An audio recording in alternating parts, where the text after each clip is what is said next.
Hello everyone, welcome back to Sydney and Starlet, and if you are new here, welcome, enjoy the videos. So today me and Sydney are going to be reading Walt Disney's Pinocchio. So let's begin. Who's that? Pinocchio. Once upon a time, in a sleepy little village in Italy, there lived a small fellow named Jiminy Cricket. Now Jiminy loved to travel from hearth to hearth, singing as he went. And one night, when the wishing star hung bright in the velvet sky, Jiminy visited the home of the wood carver, Geppetto. Geppetto's workshop was a magical place. There were cuckoo clocks and music boxes that tinkled merrily. There were ducks and geese and puppets all made of wood. And there were endless shelves of toys. The kindly wood carver loved to make children smile, and so each toy was made with special care. But there was one toy more colorfully painted than the rest. A boy puppet made of wood. It sat on the workshop table, still needing a few finishing touches. Geppetto stood before the puppet and carefully painted on eyebrows and a mouth. His cat, Figaro, and his goldfish, Cleo, looked on. "Now," said Geppetto, "I have just the name for you, Pinocchio. Do you like it, Figaro?" Figaro shook his furry head. "No, well, you grow to like it," said Geppetto. "Pinocchio it is."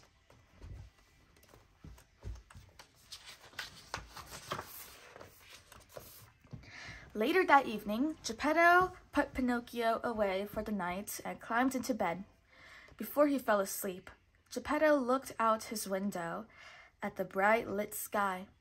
"Oh, Figaro, look!" he exclaimed. "The wishing star." Geppetto made a wish. It was one dear to his heart. "Starlight, star bright, first star I see tonight. I wish I may, I wish I might, have the wish I wish tonight." "Figaro, do you know what I wished for?" "I wished that my little Pinocchio might be a real boy," said Geppetto.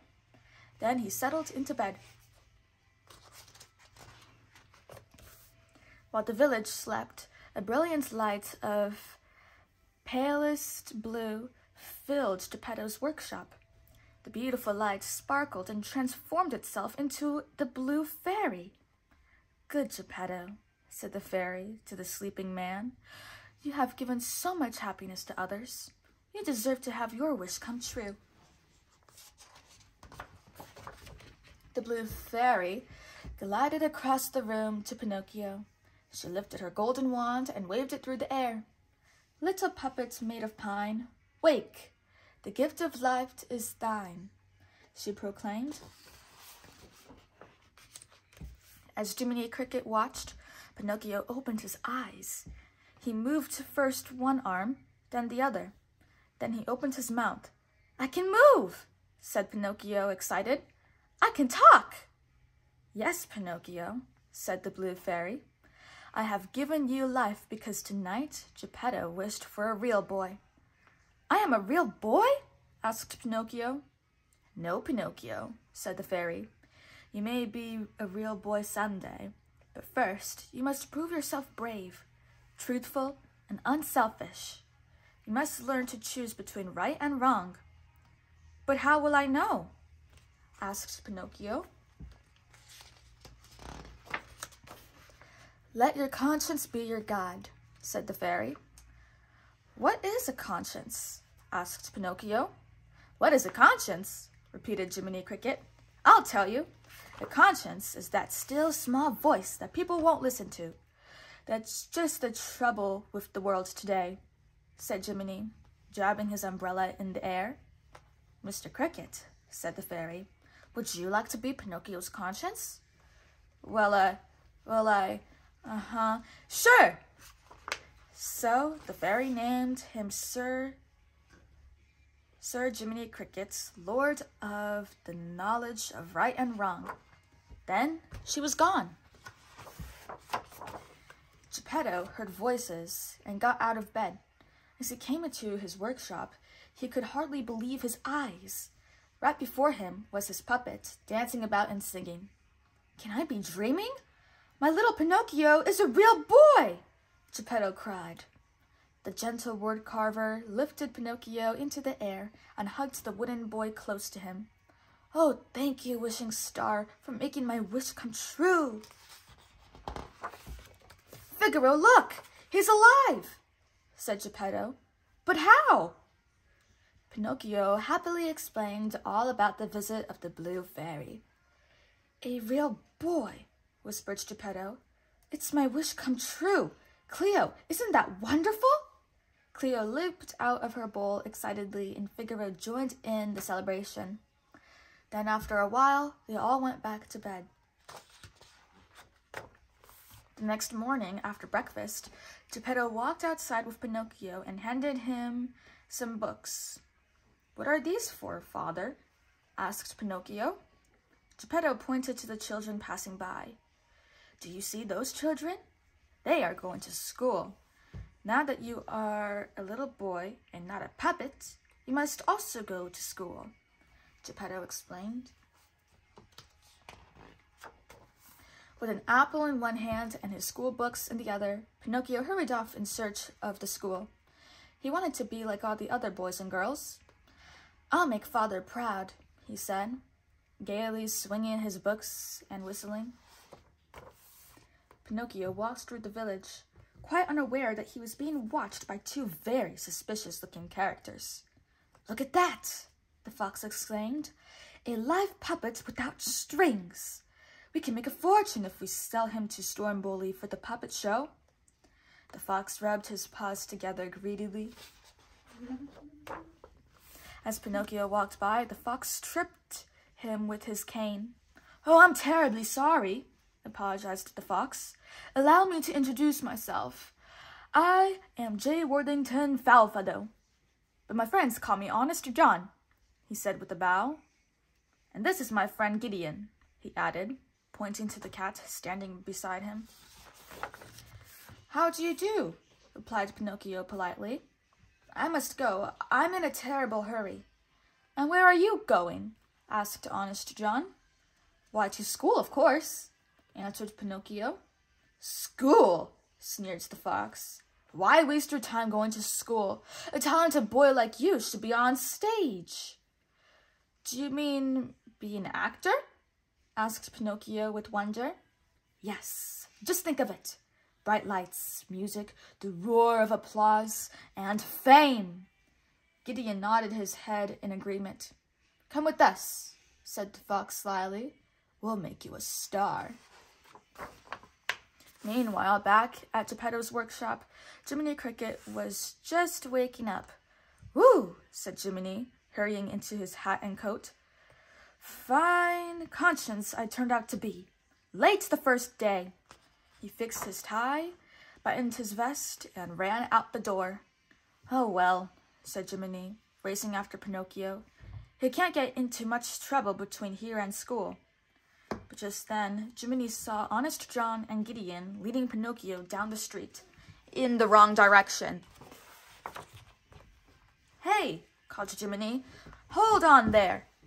But Pinocchio didn't hear him. Jiminy yelled a little louder. "Hey! Pinocchio! Where you going?" "Oh, hello, Jiminy," said Pinocchio. "I'm going to be an actor." "What?" asked Jimmy. "Now, wait a minute, son. You can't go to the theater. Here's what you do," explained Jiminy. "You say thank you just the same. You're sorry, but you've got to go to school." "Right," said Pinocchio. "Pinocchio! Oh, Pinocchio!" called Honest John. "Yoo-hoo!" Pinocchio heard his name, forgot all about Jiminy Cricket, and walked right into Stromboli's wagon. When Stromboli saw Pinocchio, he rubbed his hands together with glee. "A puppet with no strings! That's Stromboli. He will make me lots of money." That evening, Pinocchio made his stage debut. Jiminy Cricket had followed Pinocchio, and now he sat in the theater watching. Everyone seemed amazed to see a puppet without strings. When the show was over, the crowd applauded and threw gold coins at Pinocchio's feet. "Huh," said Jiminy, impressed. "They like him." The applause continued as Stormbully joined Pinocchio on stage. Pinocchio loved all the attention. He was stage-struck. Meanwhile, Geppetto was very worried.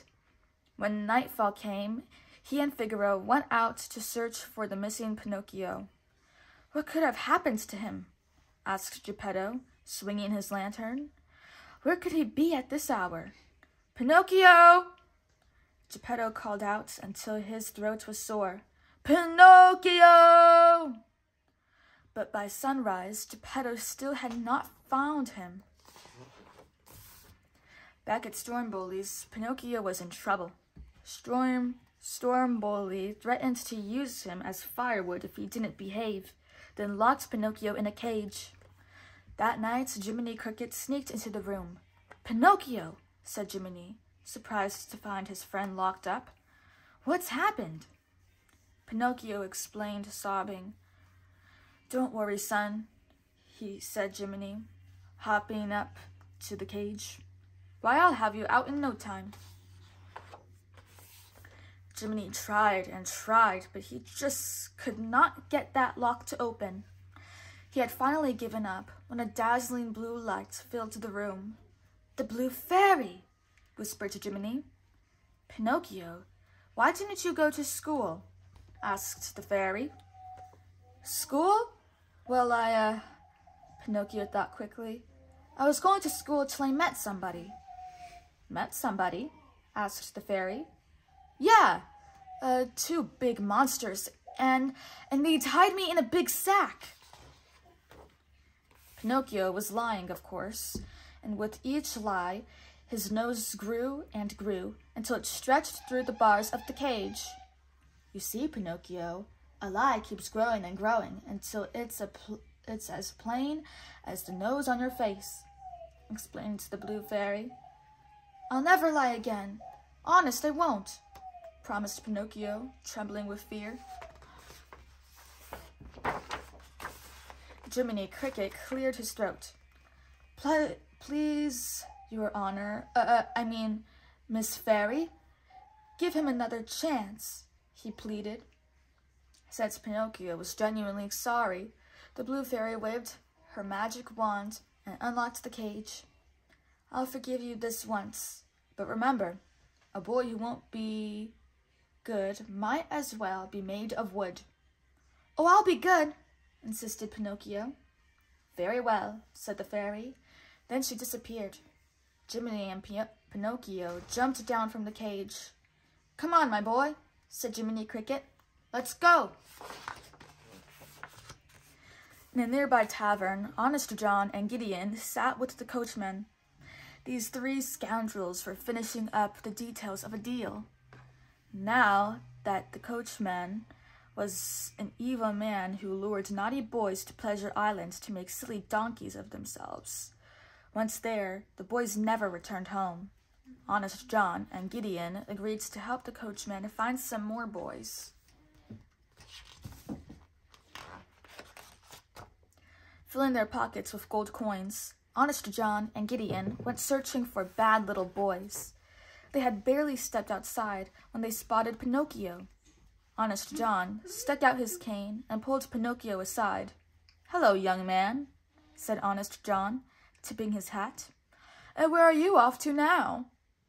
"I'm going home to father," stammered the startled puppet.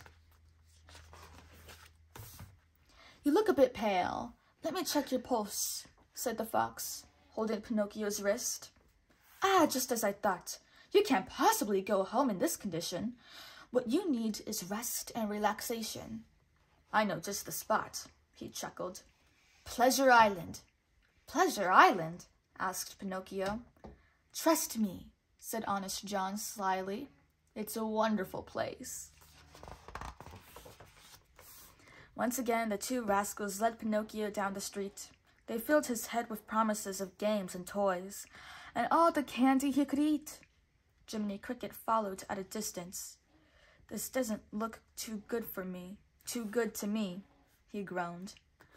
"I don't know how he's ever going to get to be a real boy following those two around." "Where are they taking him now?" wondered Jiminy. Outside the village, Foul Fellow handed Pinocchio over to the coachman. The excited puppets climbed on to the stagecoach, which was already filled with laughing, chattering boys. The coachman cracked his whip, and the stagecoach began its journey to Pleasure Island. By nightfall, they were on the ferry that would take them to Pleasure Island.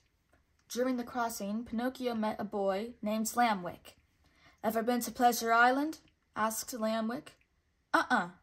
Answered Pinocchio. "Me neither," said Lambwick, "but they say it's a swell joint. No school, you loaf around, plenty to eat, plenty to drink, and it's free." "Look at all those cigars," cried Pinocchio as the ferry came to a stop. This is it," yelled Lambwick. The boys ran down the gangplank onto the mysterious island. "If my mother could see me now, she'd have a fit," laughed Lambwick, getting ready to bite into a gigantic sandwich. "On Pleasure Island, I can eat whatever I want. Do you want a bite?" he asked. Pinocchio shook his head. He was busy enough trying to eat a lollipop and a candy cane at the same time. While Pinocchio stuffed himself with sweets, Jiminy Cricket explored the island. He crept up behind the coachman, who was giving orders to his men. "As soon as those brats turn into donkeys, I want you to round them up. They should be down in all the salt mines by daybreak," yelled the coachman, cracking his whip. "So that's it," said Jiminy, frightened. "I'd better find Pinocchio." Jiminy held on to his hat and raced off to warn his friend. Jiminy found Pinocchio in the pool hall with Lambwick. He told Pinocchio what he had just heard. The two boys began to laugh. "You take orders from a grasshopper?" Lambwick snickered. "All right," said the indignant Jiminy. "Go on, laugh. Make donkeys out of yourselves. See if I care," he added, stomping off. The two boys continued to giggle as Lambwick made fun of Jiminy. "You think something terrible was going to happen?" laughed Lambwick. No sooner had he said this than he sprouted Donkey's ears. Pinocchio stared in horror as Lambwick also grew a tail, and his feet turned into hooves. Lambwick went on laughing, not noticing what was happening. Suddenly, Lambwick's laugh turned into a hee-haw. "Did that come out of me?" he brayed. Pinocchio nodded. Then Lambwick felt his face and chin and his long, furry ears. "Ooh!" Lambwick cried, for he had indeed become a donkey. He galloped around the pool room in panic. Suddenly, Pinocchio saw that he too had sprouted donkey's ears and a tail. "Jiminy! Jiminy, help!" screamed Pinocchio. Jiminy Cricket rushed into the room, shocked at what he found. "Quick! We've got to get out of here!" yelled Jiminy. Pinocchio and Jiminy Cricket raced across the now deserted island, leaping over mounds of discarded candy and toys. They ran as fast as they possibly could. "Faster, Pinocchio! We must get off this island before daybreak," urged Jiminy. When they reached the edge of the island, they found themselves at a cliff looking over the sea. "You've got to jump!" yelled Jiminy. So Pinocchio dove in and Jiminy followed, using his umbrella as a parachute. Because Pinocchio was made of wood, he immediately floated to the surface and stayed there. The cricket jumped on his back, and the current carried them towards the mainland. The bedraggled pair reached the shore at sunrise. "I sure made a mess of things," moaned Pinocchio. "Now I'll never become a real boy." Nearby, Jiminy noticed a floating bottle. "Pinocchio," called the cricket, "grab that bottle. There's a message in it." Pinocchio reached for the bottle and gave it to Jiminy, who read the message. It says Geppetto was headed for Pleasure Island when Monstro the whale swallowed his boat. But Geppetto is still alive in his belly. "I must save father from that nasty whale," said Pinocchio, running toward the water. "Wait!" yelled Jiminy. "You can't go underwater. You're made of wood and you float." "Not if I use this to weigh me down," replied Pinocchio, tying a rock to his tail, and jumped into the water. At the bottom of the ocean, Jiminy and Pinocchio began their search for Monstro and Geppetto. Suddenly, they swam into an enormous shadow that covered the ocean floor. Pinocchio and Jiminy looked up, terrified to see Monstro looming above them. Pinocchio untied the stone and floated up toward the whale. At that moment, Monstro opened his gigantic jaws, ready to eat lunch. He sucked in a whole school of fish, as well as the struggling Pinocchio. Jiminy banged on the whale's closed teeth, yelling, "Open up, bubble mouth! I've got to get in there!" Pinocchio swam with the fish down the whale's throat to its cavern-like belly. When they got there, he saw Geppetto and Figaro fishing from the side of their boat. When Geppetto pulled in his net, he had quite a surprise. "Pinocchio!" cried the woodcarver. "My son!" Geppetto hugged Pinocchio to his chest. "Father!" declared Pinocchio. "I have come to save you." "Oh no, son. No. It's quite hopeless, I'm afraid." "We must get out of here," insisted Pinocchio. "But how?" "Pinocchio?" Geppetto asked suddenly. "What has happened to your ears?" "I'll explain later," said Pinocchio. "There's no time now." Pinocchio began breaking up furniture. He had an idea. "We'll start a fire and make lots of smoke. Then Monstro will wake up and sneeze us out." Monstro soon began to feel the fire in his belly. He tossed and turned frantically, hurling his gigantic body through the waves. Inside, the captives quickly jumped onto a raft and paddled toward the whale's throat. "Hurry, father!" yelled Pinocchio. "We'll never get by those teeth," murmured Geppetto. "Yes, we will," Pinocchio assured him. When they reached the whale's mouth, his gigantic teeth bared their way. But then Monstro let out an enormous sneeze, blowing the raft out to sea. When Jiminy Cricket saw the raft coming, he hopped on. "Hang on!" shouted Pinocchio. "Here we go!" Even though they were free, they were not yet out of danger. Monstro was furious. Seeing the raft bobbing up ahead, he nosedived under the water. For an instant, it seemed he had disappeared. But then his giant tail flipped up under the raft and tossed it into the air, smashing it to pieces. As Geppetto began to sink, Pinocchio grabbed him and carried him on his back. "Swim for shore! Save yourself!" the old man moaned, gasping for air. Eventually, they were washed up on shore. Geppetto looked around to see if everyone was there. To his dismay, he saw Pinocchio lying face down in the water. "My brave little boy," Geppetto cried, lifting the still body into his arms. The sad group stumbled back to the village. Geppetto laid Pinocchio on his back and knelt by his side. "Little Pinocchio, you risked your life to save me," sobbed the old man, lowering his head in sorrow. All of a sudden, the room was lit up by a brilliant blue light. The blue fairy appeared. Waving her magic wand over Pinocchio, she said, Now you have proven yourself brave, truthful, and unselfish. Today, you will become a real boy. Awake, Pinocchio, awake! The lifeless wooden boy was suddenly transformed into a real live little boy. Sitting up, Pinocchio blinked his eyes. "Why are you crying, Papa?" he asked. "Pinocchio, you're alive!" gasped Geppetto with joy. "And you're a real live boy!" Cleo jumped with joy, and Figaro danced a jig. At last, the gentle wood carver's wish had come true. Jiminy Cricket watched the joyous scene.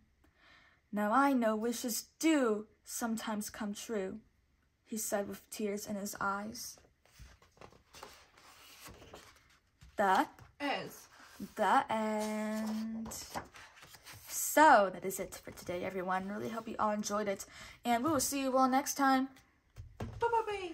Bye-bye. Pick out your favorite page.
Who's your favorite character?